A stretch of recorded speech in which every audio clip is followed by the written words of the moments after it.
What if no one had ever caught a fish? What if the rivers remained untouched, their silver bodies never pierced by sharpened sticks? Would our ancestors have survived the long, dry seasons, or would the river full of life remain a mocking ghost of salvation, so close yet forever out of reach? The sun cracks over the edge of the savanna, blistering and merciless. A small band of Australopithecus afarensis, barefoot, narrow-hipped, sun-baked trudges along the brittle grasslands. Their feet crush dry seed pods with each step. Dust clings to every hair.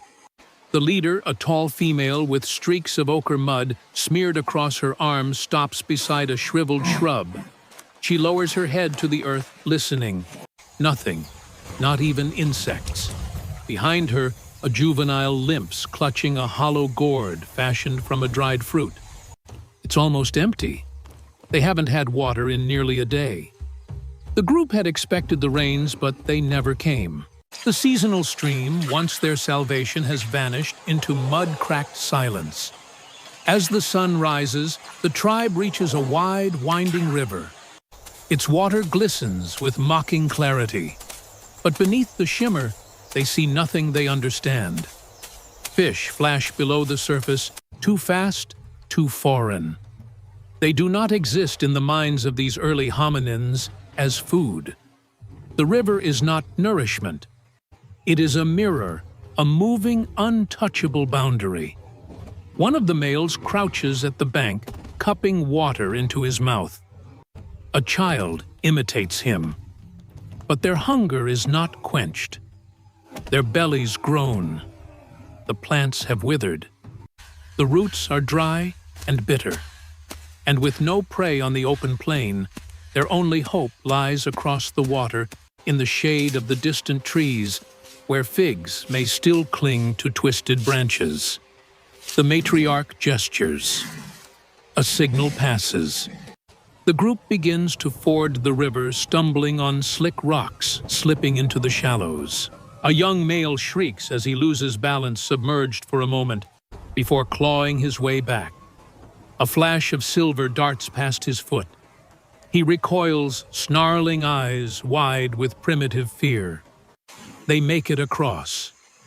The forest on the other side is dark and steaming, its air thick with the breath of unseen life. It's cooler, and for a moment, they rest beneath the massive roots of a fallen tree. One of the younger females finds a patch of mushrooms growing near the trunk. She picks one, sniffs it, chews, and waits. The others watch closely. Minutes pass. She's fine. The band descends on the patch, devouring every last one. But they are not alone. A rustle in the canopy. A grunt. A dark shape watches from above. A leopard limbs coiled in stillness, waiting. The tribe doesn't see it. Yet. Far behind them on the riverbank, ripples widen. A crocodile slides silently into the water, following the scent of flesh carried downstream. The leopard remains motionless, only its tail twitching eyes, narrowing as it watches the band feed without caution. The smallest of the juveniles' barely weaned belly, bloated from hunger, wanders a few paces from the group, attracted by a bright beetle scrambling over a root. He crouches, giggles silently in a primitive rhythm, and reaches out. Then a flicker. The matriarch lifts her head. Something is wrong. A shadow breaks from the branches above. The leopard crashes down in a blur of muscle and fury, jaws snapping. The group explodes into chaos. Some scream in soundless terror. Others flee into the trees. The matriarch lunges, slamming a stone into the predator's side. The beast roars, tail whipping, as it drags the small child into the underbrush. The forest holds its breath. The mother of the child chases after it alone. Barefoot, her arms bleeding from thorns. She vanishes into the green. The rest of the tribe is left in shocked stillness, their bodies trembling. The matriarch stares into the shadows. She knows the child is gone, but a sound returns. A whimper, a moan.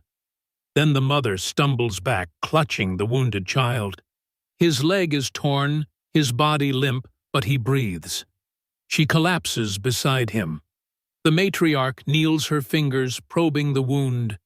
She chews a bitter herb from her satchel and spits the mash into her hand, packing it into the torn flesh. The child cries out alive. They have no words for what just happened. Only breath. Only touch. The bond of blood held not by language but by instinct. They stay hidden for hours, curled beneath the trees, listening for more predators. But as the light softens, hunger pushes them onward. By dusk, they reach a fig tree bursting with dark fruit. The smell draws them in. They climb awkwardly, no longer adapted to trees, but still capable, and feast. Stained mouths, fingers sticky. For the first time in days, they are full. But the sky is changing. A rumble, a flicker of lightning in the west. The wind picks up. Leaves twist in warning. The matriarch glances upward, sniffing the air. She gathers the group and urges them down back toward the forest floor. Night falls fast.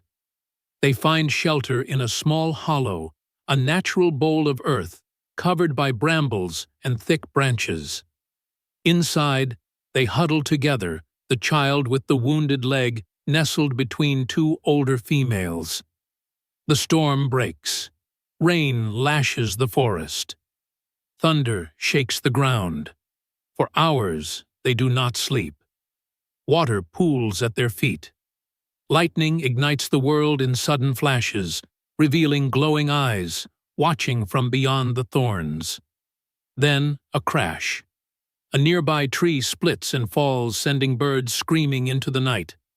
The tribe clutches each other tighter, waiting, soaked, shivering, but alive. And when the storm passes, the earth breathes again. Morning comes gray and cold. The river is swollen, angry fast. Their footprints from the day before are gone. The water has taken them, but it has also left something behind. A dozen dead fish litter the banks thrown ashore by the storm. Gills flutter, tails twitch. The band gathers, curious. The matriarch picks one up, examines it. The scales glisten. She sniffs it, then discards it. To them, the fish is still not food. So close, and still invisible. The fish rot beneath the rising sun. Flies circle wings buzzing like a warning. The Australopithecus ignore them, turning their attention instead to a broken nest of bird eggs in a nearby tree. One by one, they pluck the soft shells and drink the yolks. Quick nourishment, but fleeting. The child with the injured leg can no longer walk. His mother carries him on her back, but her strength is waning. Every step is labor.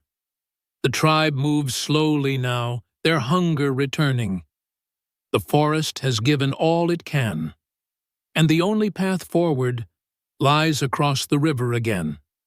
But the river is no longer calm. It churns like a living thing, brown, swollen, furious. A log floats past, caught in the pull of the current. Thunder rumbles again in the distance, threatening another deluge. The matriarch stares across the flood, calculating. The figs are gone. The forest is empty. Behind them, predators. Ahead, uncertainty. And then, voices in the wind. From the other side of the river movement, shadows. Another band of hominins. Slightly larger, broader faces. Australopithecus too, but not their own. The two groups freeze, eyes narrow, bodies tense. This is the first knot of tension. The matriarch raises her hand, not in greeting, but in caution. The rival group mirrors her. A test begins. One male steps forward, tall, dominant, his hands marked with red pigment. He holds a long branch like a spear, the tip blackened by fire.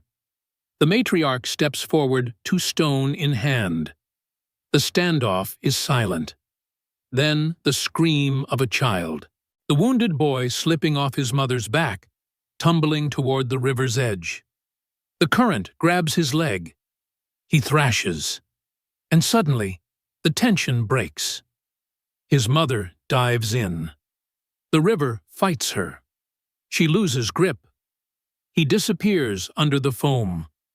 The rival band watches, but then from their side a male leaps in. A stranger. He crashes through the water, arms flailing, legs kicking. He reaches the child, lifts him, fights the river. The matriarch moves, helping pull them both to safety. Mud breath, silence. The stranger does not speak. He only nods. And the matriarch, sensing something deeper than territory, nods back. The tribes unite that evening under a canopy of storm-stripped trees. They do not share language, but they share fire.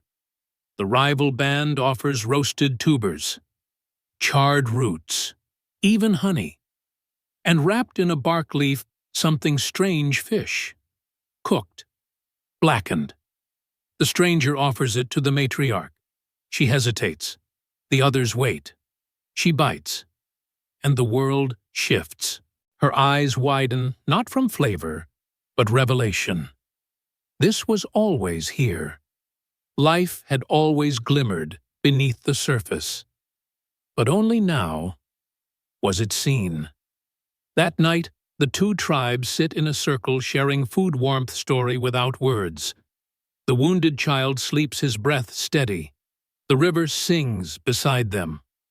Not as an enemy, but as a path. And though no one yet knows it this moment, this union, this meal will echo for generations. Even if most of the world never learned to fish, the spark had been passed, and that spark would change everything.